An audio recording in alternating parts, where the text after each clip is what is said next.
You say the book lists a lot of questions and describes a lot of questions. So presumably there's other things you've got to learn to be a good public policy analyst. What are some of the other techniques or methods or approaches that someone has to learn about to become a good public policy analyst? Well, we could say techniques or approaches or skills or disciplines Mm-hmm. or tools, you could say. Mm-hmm. I would say, speaking, from experience in large part, uh, economics, microeconomics is really absolutely indispensable. You cannot do good policy analysis without some foundation in microeconomics.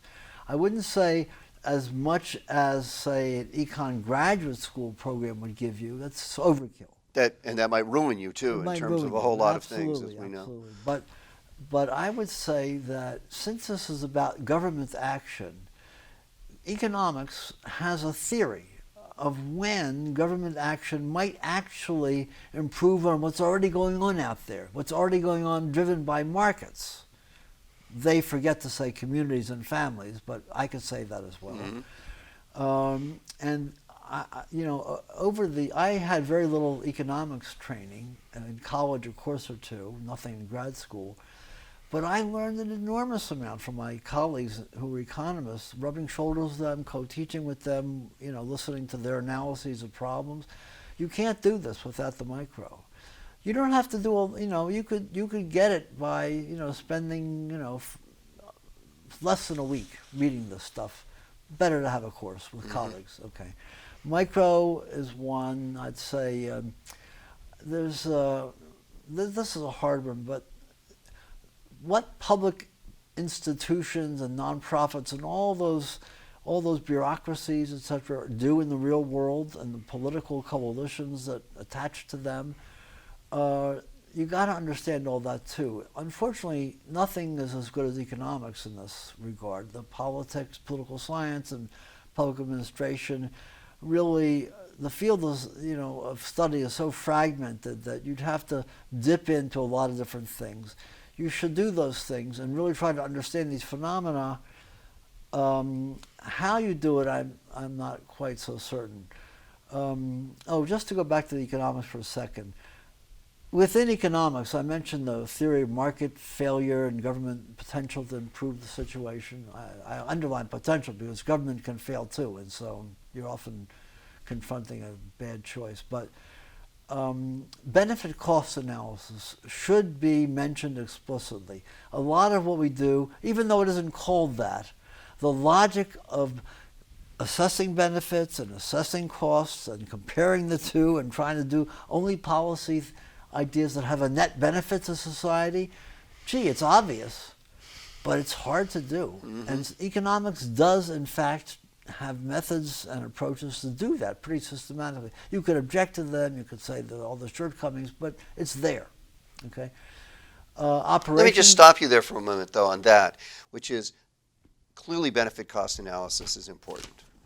But you might also think that there are just some things, like take Brown versus Board of Education, which was desegregation of America's public schools. Should there have been a cost-benefit analysis before the Supreme Court did that? No. There's a lot of the benefit cost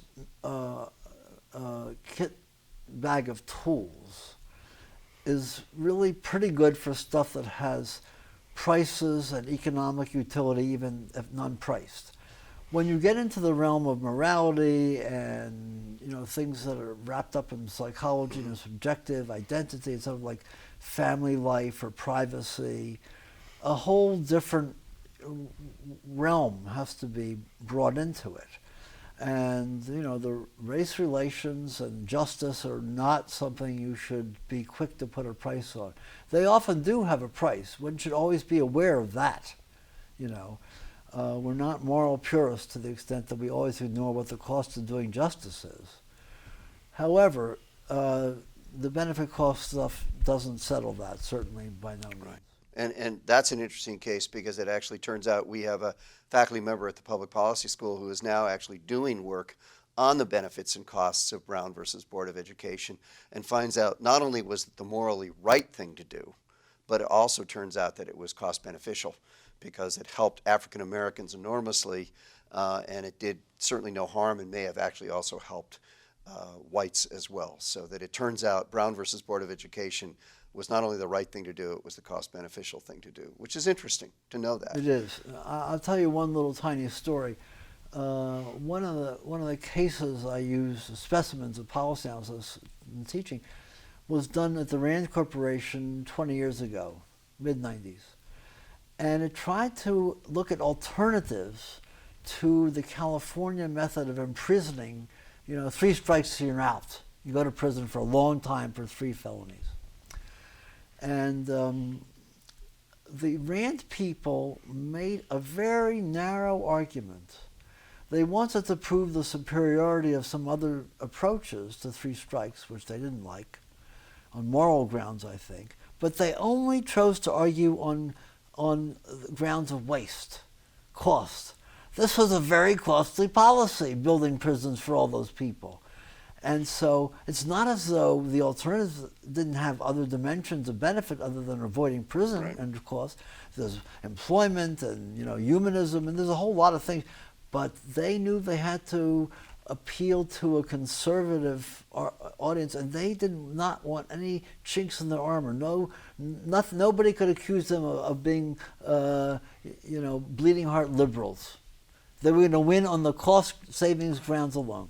And that's a remarkable study in that it does show that some of the folks that were incarcerated after 3 strikes, that it was probably an enormous waste of money with very little benefit in terms of reduction in crime or help to those people. So sometimes, as you say, one way to look at a program is to go at the benefit cost analysis, because it actually can be very persuasive to people who might not be persuaded about the notion that it's the right thing or the wrong thing to do. Right.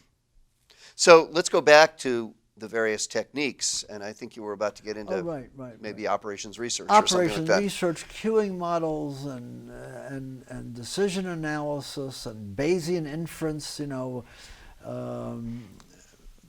inference is a kind of exotic technique for decision making that I won't go into now, but it's a way of thinking about the world and about facts that come to your attention and how they should be built into your assessment of what is and what might be if you do X, Y, and Z policy.